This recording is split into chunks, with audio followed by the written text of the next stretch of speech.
My name is Celeste Morgan, 42 years old.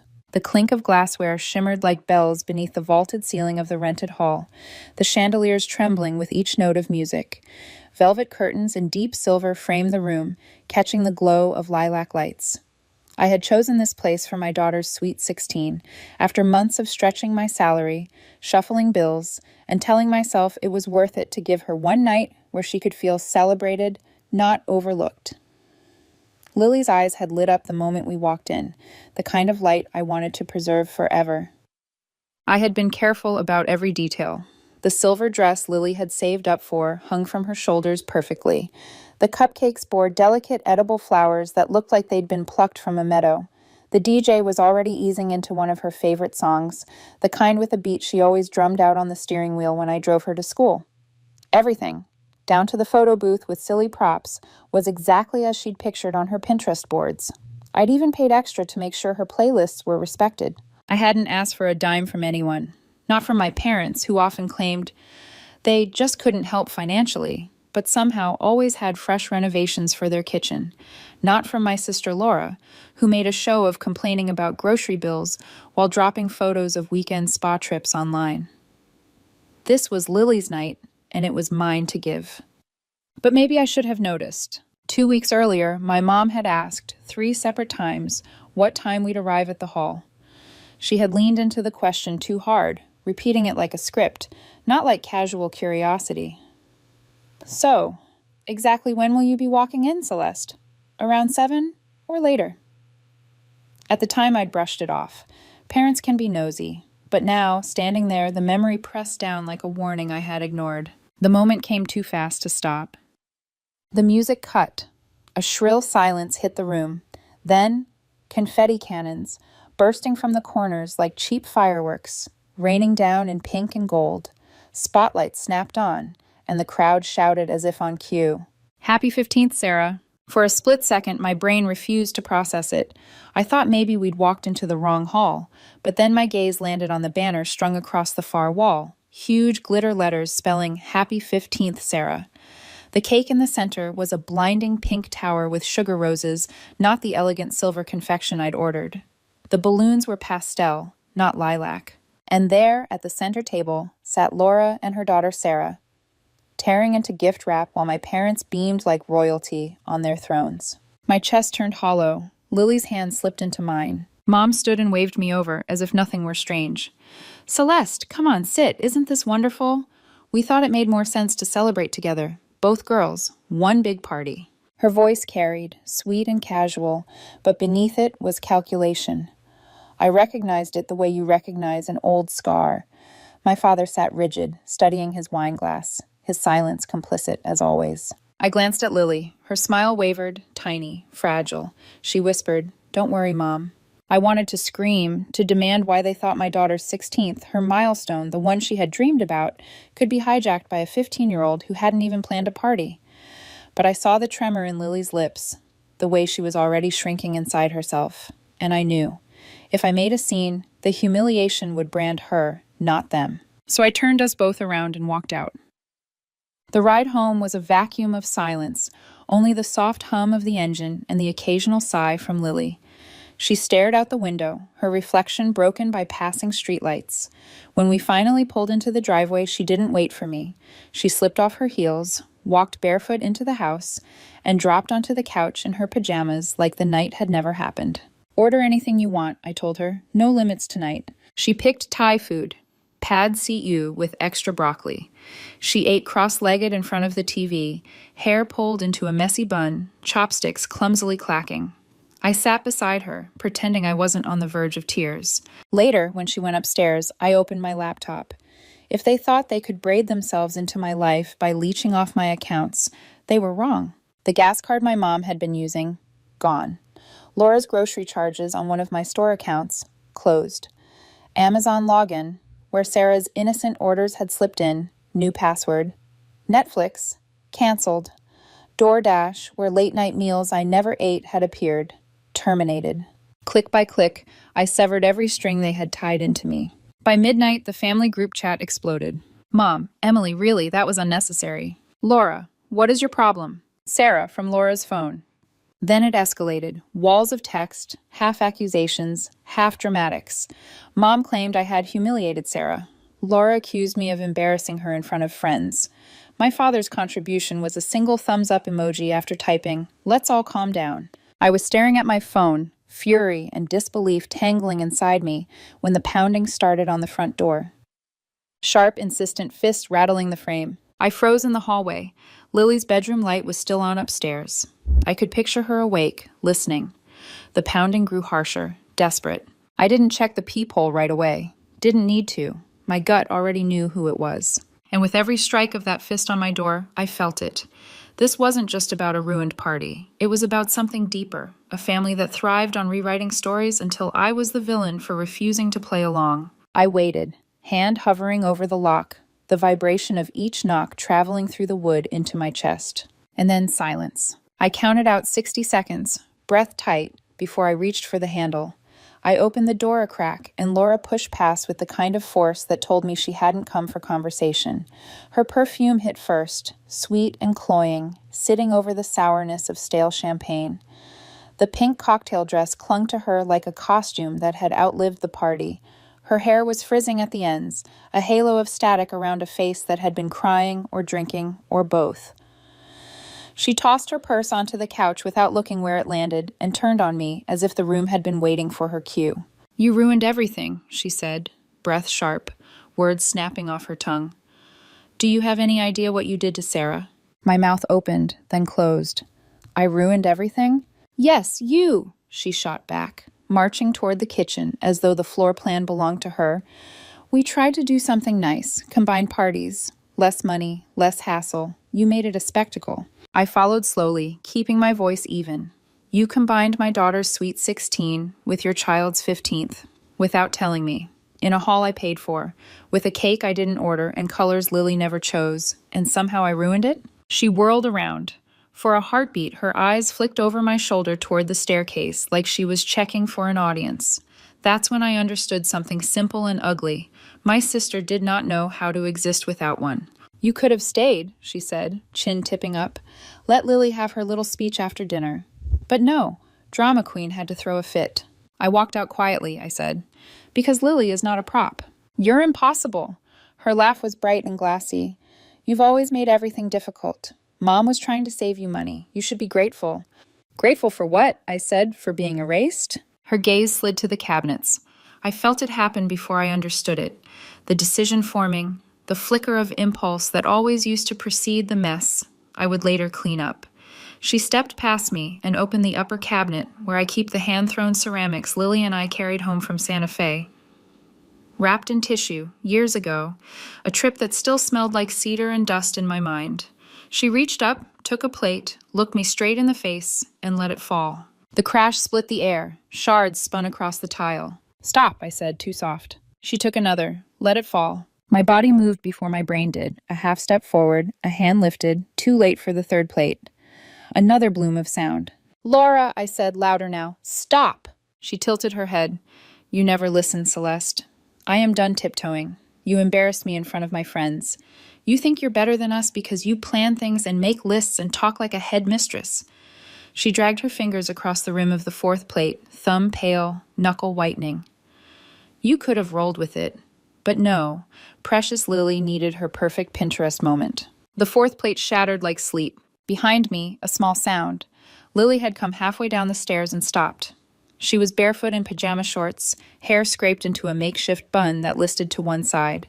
Her face was blank, the kind of blank that isn't emptiness so much as containment, like a jar with the lid screwed tight. "Back upstairs," I said gently without taking my eyes off my sister. "It's okay." "It is not okay," Laura hissed. "Your daughter needs to learn the world doesn't revolve around her." Something inside me clicked into place, a quiet lock turning. I had swallowed so many smaller insults over the years that I knew the shape of them without tasting. The times when sharing had meant I went without. The holidays when Lily's gifts were smaller, excused with a laugh about teaching her resilience. The dinners where I was the one washing plates while Laura held court. The family stories rewritten until I was the cautionary tale for refusing to hand over what I had earned. "You're not my sister anymore," I said. It wasn't a shout. It wasn't even a tremor. The words arrived the way winter does, calm, absolute, leaving frost where warmth used to be. Laura froze, plate midair. A fleeting shock opened in her eyes, and then the performance remembered its lines. She laughed, the sound too high to be natural.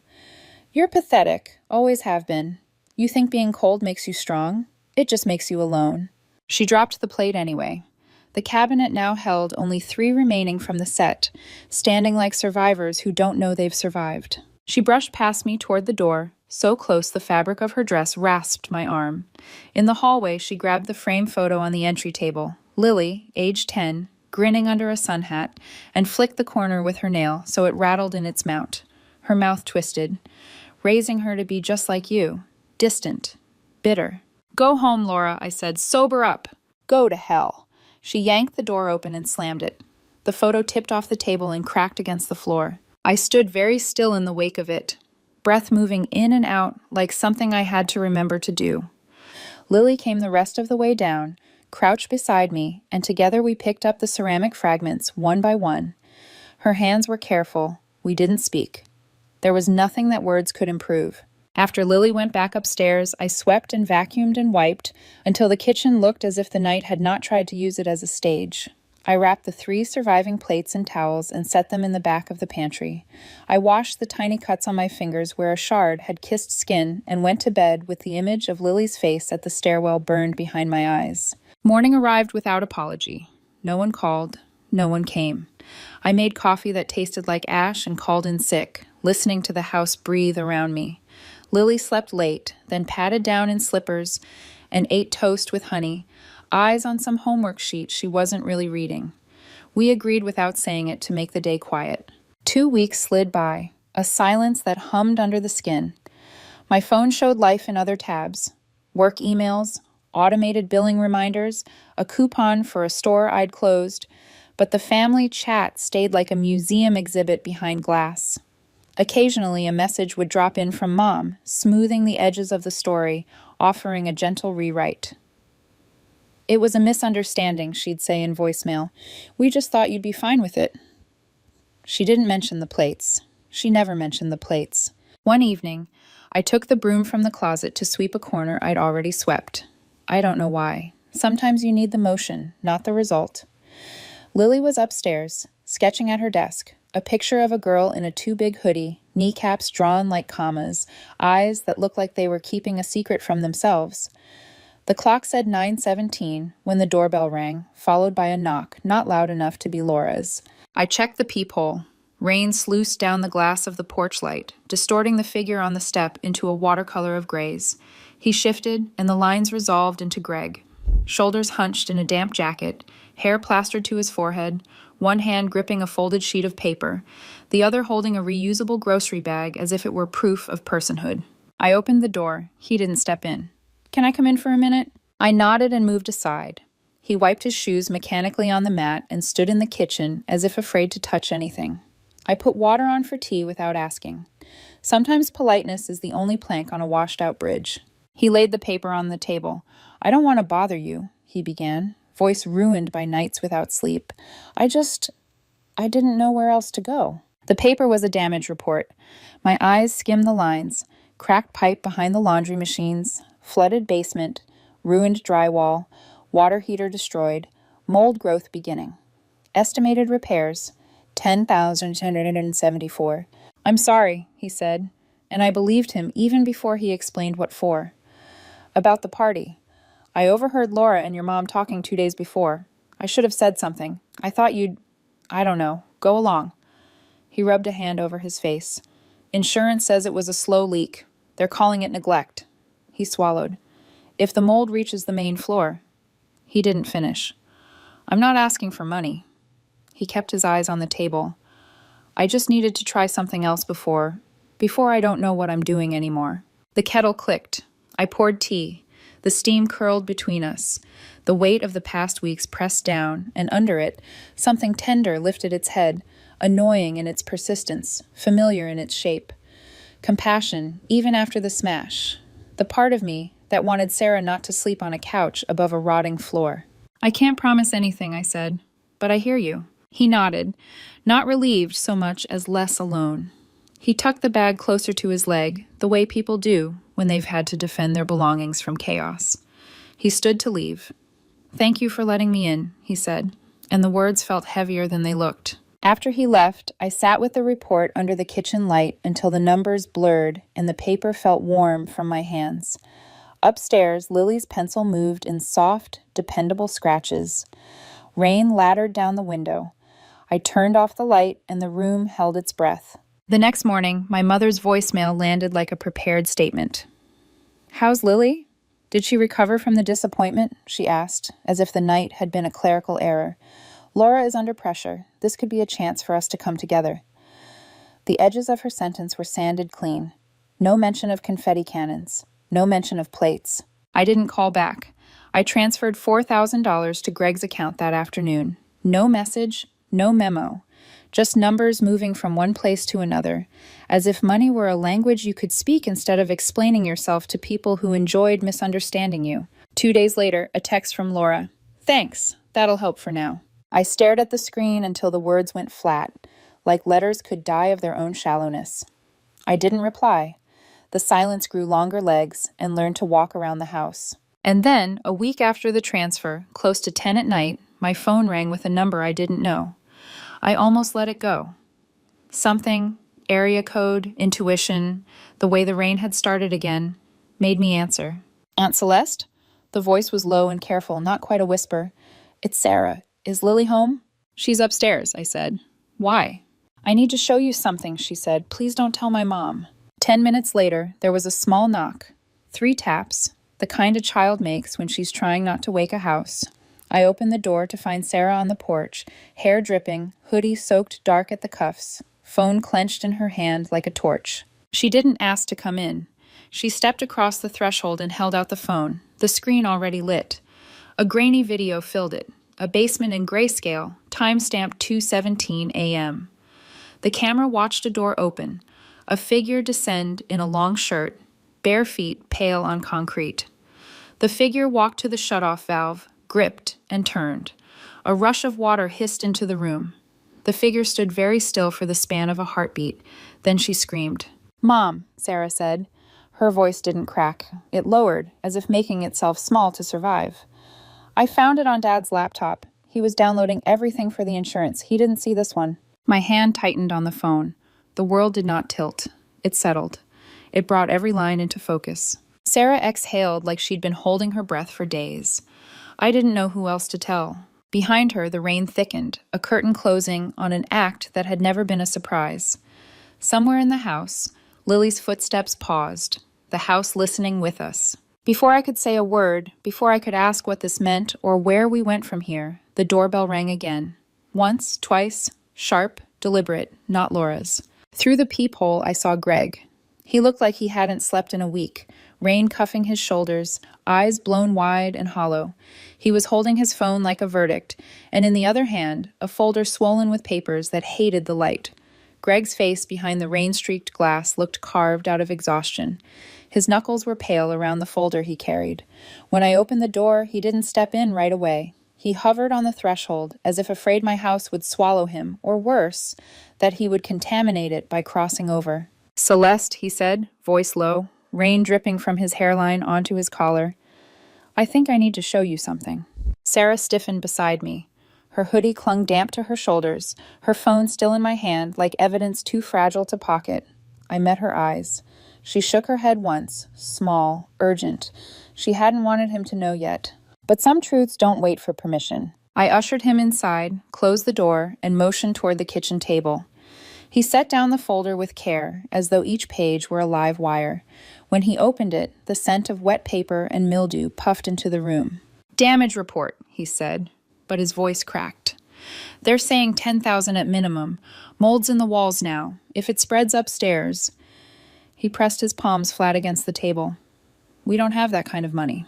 He pulled out photographs, walls blotched with black, insulation hanging like seaweed, a water heater corroded to orange rust. The images made the basement look like it had drowned. I slid Sarah's phone across the table, screen frozen on the grainy footage. Her mother in a long shirt, barefoot, deliberate hand on the shut-off valve. The hiss of rushing water. The scream that followed, staged too perfectly to be spontaneous. Greg stared. At first his eyes didn't register what they were seeing. Then his throat worked, and he gripped the phone so tightly I thought the glass might crack. He whispered, "Jesus Christ." Sarah folded her arms across herself, hoodie sleeves swallowing her hands. "I didn't mean for you to find out this way," she murmured. I didn't know what to do." Greg's shoulders caved in, the kind of collapse that isn't physical but moral. He set the phone down, like it burned. "She told me the leak was old, that we missed it. She swore." His voice broke, and he looked at me, not Sarah. I thought I was just bad at noticing. I believed her. I wanted to tell him he wasn't crazy, that he wasn't blind, that manipulation is a science Laura had perfected long before pipes and valves were involved. But I stayed quiet. Sometimes truth needs silence around it to echo properly. Sarah slipped away upstairs.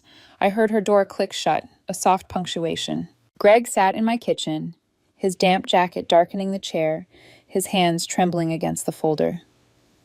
"What do I do?" he asked. Not to me, maybe not even to himself, but to the air between us. Police? Insurance? Divorce? Each word sounded like it scraped his throat raw. "You start with protecting Sarah," I said. "Everything else comes after." He nodded, though the gesture was too slow, as if moving through tar. Then he gathered the folder, tucked the phone into his pocket, and stood. He looked older than he had an hour ago, like time had shoved him forward against his will. "I'm sorry," he said again at the door. "For all of it, for not stopping the party, for not stopping this." When he left, the house was quieter than before, but not in a peaceful way. It was the hush after glass breaks, the kind where you're waiting to see if blood follows. That night, I lay awake listening to the wind shove against the windows. Lily's breathing drifted faintly through the wall, steady but shallow, the way she slept when she was carrying too much unspoken weight. I stared at the ceiling, counting cracks, remembering Laura's laugh when she smashed my plates. The sound of it echoed in my skull, braided now with the scream from the video, both rehearsed, both meant to wound and perform. By morning, my mother's voice was on voicemail again, syrupy as ever. "Celeste, sweetheart, we all need to take a breath.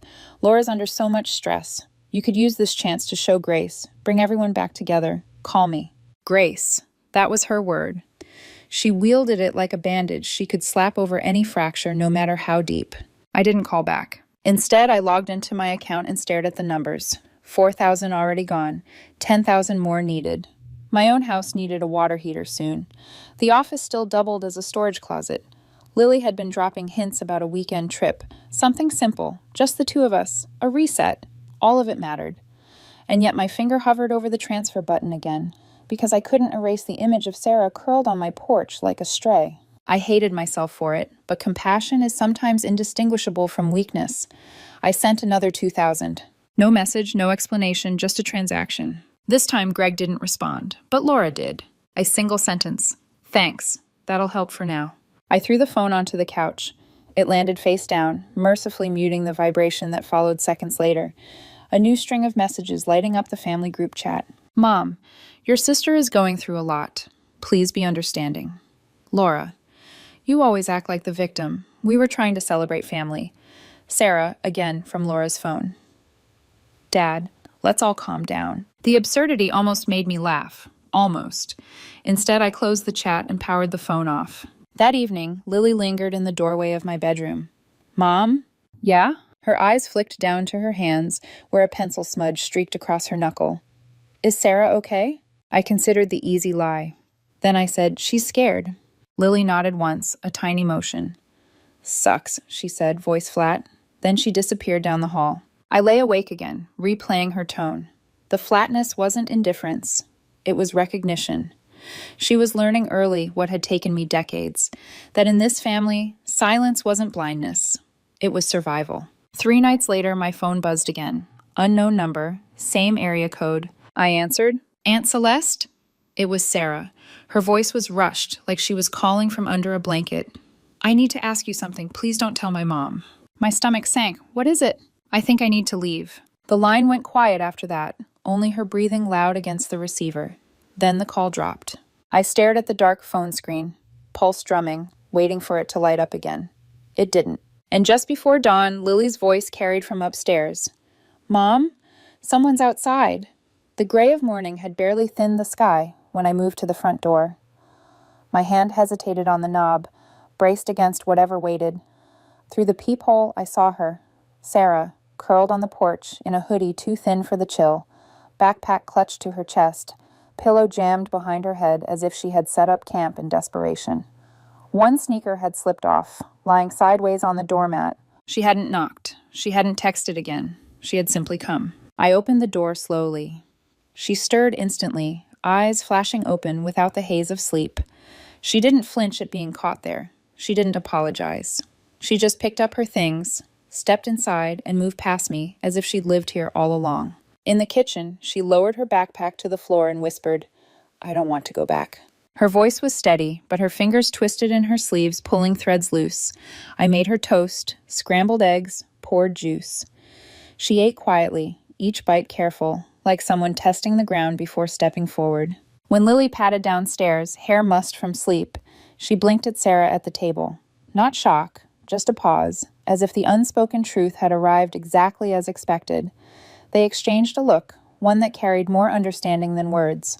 Lily went back upstairs and returned with her favorite hoodie, the gray one with the stitched daisy on the sleeve. She dropped it in Sarah's lap. Sarah didn't say thank you, but she slipped it on and kept it. That afternoon, Greg appeared on the porch. He didn't knock, only stood in the drizzle with his hands jammed in his jacket pockets, eyes hollow, hair unwashed. I stepped outside, shutting the door behind me so the girls wouldn't hear. "I didn't know she left," he said immediately. His voice was shredded, half apology, half plea.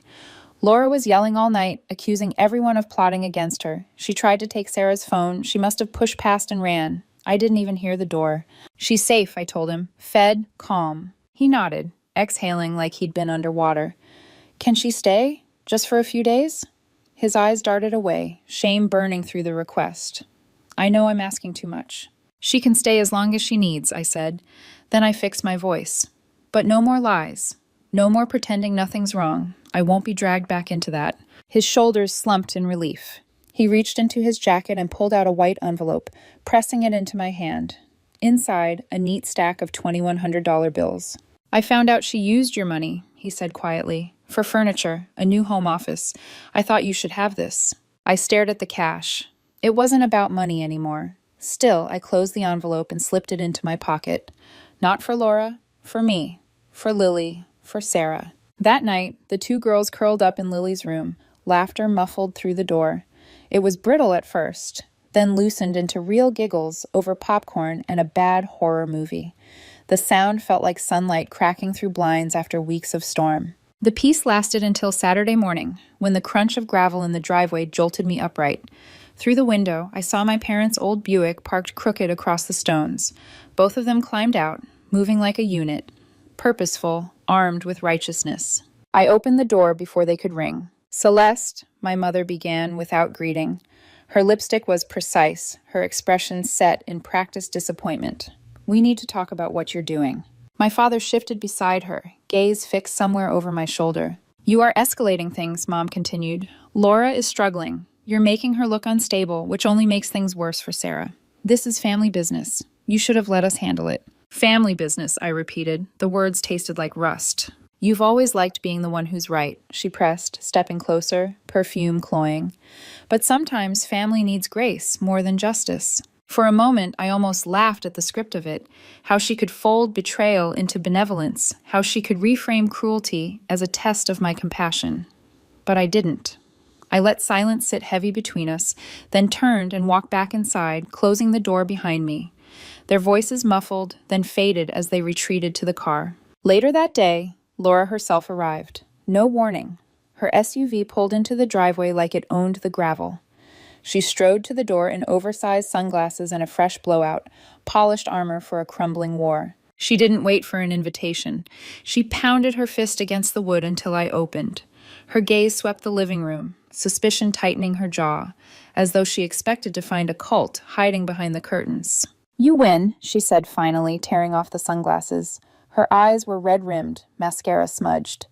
"She's yours now. Is that what you wanted?"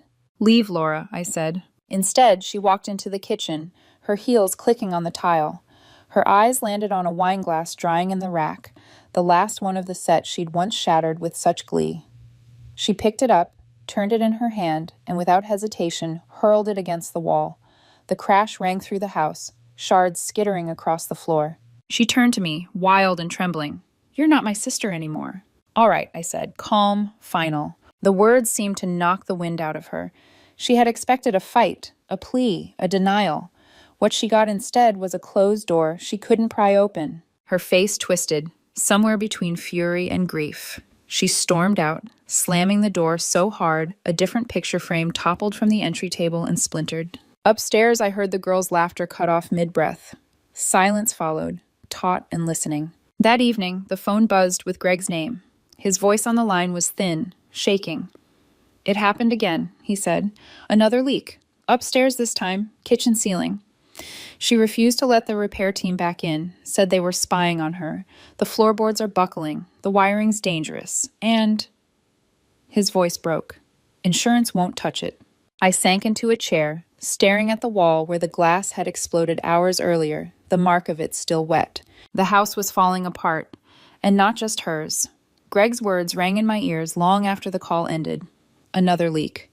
This time upstairs, spilling rot through the ceiling.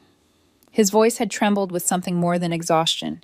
It was the sound of a man watching the floor drop beneath him while still trying to hold his child steady. I sat at the kitchen table, staring at the envelope of bills he had pressed into my hand days earlier. 1,000 small choices stacked in paper. Across from me, the wall still bore faint streaks from where Laura's wine glass had exploded. The mess was gone, but the scar remained. For 2 days, the phone stayed quiet. Then my parents came again, this time separately. Dad called privately, his voice low, worn. "We can't help her anymore," he admitted. "We already loaned money last month. She used it for new furniture. Your mother doesn't know how to tell her no, but I do. It's over, Celeste. We don't have it." When Mom rang later, her tone was syrup over steel. "She's coping," she insisted, as if destruction could be rebranded as resilience. "You've always been the practical one. Maybe you can step in now." Step in. That was her phrase, the same one she used when I was 12 and handed their overdue bills like puzzles to solve. That evening, Lily stood in my doorway, arms folded tight across her chest. Her voice was steady, though her eyes shone. "Don't. Please don't." She didn't have to say Laura's name. She didn't have to explain. But later, Sarah sat on the edge of the couch, silent, hunched. She didn't ask for anything either, yet her stillness screamed louder than words. So I gave in, not for Laura, not for my mother's rewriting of Grace. I did it for Sarah, for Greg, for the echo of my own child's silence years ago when she learned that being overlooked was the family's favorite game. I paid for 2 mold inspections, half the repair costs. It stripped nearly $3,200 from my account on top of the $4,000 I had already sent. Days later, a message blinked on my phone. "Thank you." Nothing else, not apology, not recognition, just a brittle politeness typed from Laura's number, as if I were a bank dispersing loans. I didn't respond. 3 days later, I opened Facebook out of habit and saw her face, smiling in a freshly painted living room, the caption blaring, "New chapter, we rise," a new rug at her feet. The couch fluffed and arranged like a showroom. I scrolled past before I could choke on it. Sarah hadn't liked the post. Neither had Greg. The weeks that followed bled into each other. Summer edged near. The girls began talking about colleges.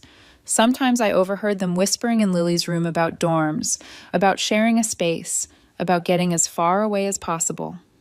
Their laughter floated down the hall at night like proof that they were already building something of their own. One morning, while rummaging in the closet for extra towels, I found a box I hadn't touched since that night at the hall. Inside lay the banner, crumpled but legible. "Happy birthday, Sarah," in glitter letters. The sight of it made my throat tighten, the memory of confetti and stolen spotlights pressing hard against my chest. I carried it outside and dropped it into the trash bin, closing the lid with a finality that felt heavier than plastic should. That afternoon, a neighbor caught me at the mailbox. Mrs. Dalton, the type who noticed everything but rarely spoke. She tilted her head toward Laura's house down the street. "Funny," she said. "I remember last year when the ceiling accidentally collapsed after that fight with Greg. Always something, isn't it?" Her voice held no judgment, only weary observation. Always something. That night, as the girls sat at the kitchen table sketching, Lily shading the curve of a shoulder, Sarah sketching a daisy onto the sleeve of a drawn hoodie, I brewed tea and watched them in silence, their heads bent close together, pencils scratching. Two teenagers building a world safe enough to dream inside. My phone buzzed on the counter. A new message lit the screen. One line. "You've destroyed this family." Laura's words sat there, venom and fragility stitched together. I deleted it without answering. Because the truth was clear, written in the laughter upstairs, in the sketchbooks filling with color, in the air finally light enough to breathe. I hadn't destroyed anything. I had just stopped pretending it wasn't already broken. The days settled into a rhythm that felt almost like peace. Mornings began with toast and eggs, laughter spilling soft across the kitchen table as Lily and Sarah compared playlists or fought gently over who got the last clean mug. Evenings ended with the sound of pencils scratching across paper, sketchbooks left open like secret diaries. For the first time in months, the house breathed without choking. Yet beneath the calm, I felt the hum of something unfinished. Sarah was sleeping in Lily's room, her backpack tucked neatly under the desk as if she might have to leave at a moment's notice. She never spoke about Laura unless asked directly, and even then her answers were clipped, careful. But she lingered in doorways, stayed close to Lily's side, and once, when she thought I wasn't looking, she traced her finger across the stitches of the daisy on the sleeve of Lily's hoodie as if it were a talisman. I began to think about permanence. What if Laura showed up with the police, demanding her daughter back? What if Greg lost his resolve, pulled Sarah home into the chaos she had run from? I found myself Googling late at night. Temporary guardianship, minor consent laws, evidence of neglect. Each search felt like peering over the edge of a cliff I wasn't sure I wanted to climb down. One Thursday afternoon, the Buick returned. My parents again, uninvited. This time, they didn't bother with the driveway. They parked crooked across my lawn. Mom's voice carried the moment I cracked the door. "You're making this worse, Celeste. We've spoken to Laura. She's fragile, but she deserves compassion. You need to stop inflaming things." Dad nodded along, though his eyes betrayed him. Tired, defeated, as though even he no longer believed the words. "You want me to send Sarah back into a house with mold, leaks, and a mother who smashed my dishes in front of my daughter?" I asked. Mom's mouth tightened. "You exaggerate. You always have. Families fight, Celeste. Families forgive. You've always liked being right, but sometimes grace matters more than justice." There it was again. Grace, wielded like a shield. I didn't argue. I didn't explain. I simply closed the door, their voices muffling to a distant drone before silence swallowed them whole. That night, after the girls had gone upstairs, I sat at the kitchen table with a pen and a pad of paper. I began writing every incident, every smashed plate, every unpaid debt, every voicemail that rewrote reality. A record, in case I ever needed one. My hand shook, but the ink flowed steady. The next morning, I tucked the envelope of cash Greg had given me into a lockbox with the notes. Insurance against the chaos. Life inched forward. The girls spoke openly now about applying to the same colleges. Sometimes I caught them in the kitchen late at night, brewing tea, giggling at some private joke. Their laughter threaded through the house, stitching cracks shut that I had thought would remain permanent. One evening, I walked past Lily's room and found them both asleep on the floor, sketchbooks scattered, pencils still in hand. Sarah's head rested on Lily's shoulder, and Lily's arm draped protectively across her cousin's stomach. For the first time, I allowed myself to believe they were safe here, at least for now. Weeks later, Laura came again. She didn't arrive furious this time. No sunglasses, no blowout, just a woman smaller than I remembered. Her frame wilted inside a coat too big. She stood on the porch, arms crossed against the wind, her face pale. "I need help," she said. "Not just money, with Sarah, with everything." Her voice wavered, brittle, on the edge of breaking. I let her words hang in the air. Behind me, I felt Lily's presence before I saw her. She had come to the doorway, arms folded tight, her jaw set. "Don't," she whispered. "Please don't." She didn't say the name. She didn't need to. Still, I helped. Not for Laura, not because she had earned anything resembling redemption. I did it for Sarah, who was still a child, for Greg, who was still trying to pull order from rubble, and for the part of myself that couldn't quite turn away from the ruins, even knowing they might crush me. I paid for 2 more inspections, for part of the repairs. It cost me nearly $3,200 more, money I could have used for Lily's future, for our own roof. Laura's reply, when the transfer cleared, was as stark as the others. Thank you. Polite, empty. 3 days later, she posted a photo online, smiling in her newly painted living room, captioned, New chapter.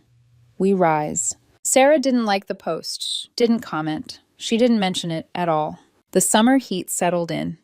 Lily and Sarah spent afternoons sprawled across the porch with iced tea and college brochures. I found their shared lists tucked into couch cushions, schools circled in different colors, dorms compared, dreams charted side by side. One morning, while cleaning out a closet, I found the old birthday banner again, the one I'd sworn I'd thrown out. Somehow it had survived, wedged behind a box. Happy birthday, Sarah, glitter letters, dull with dust.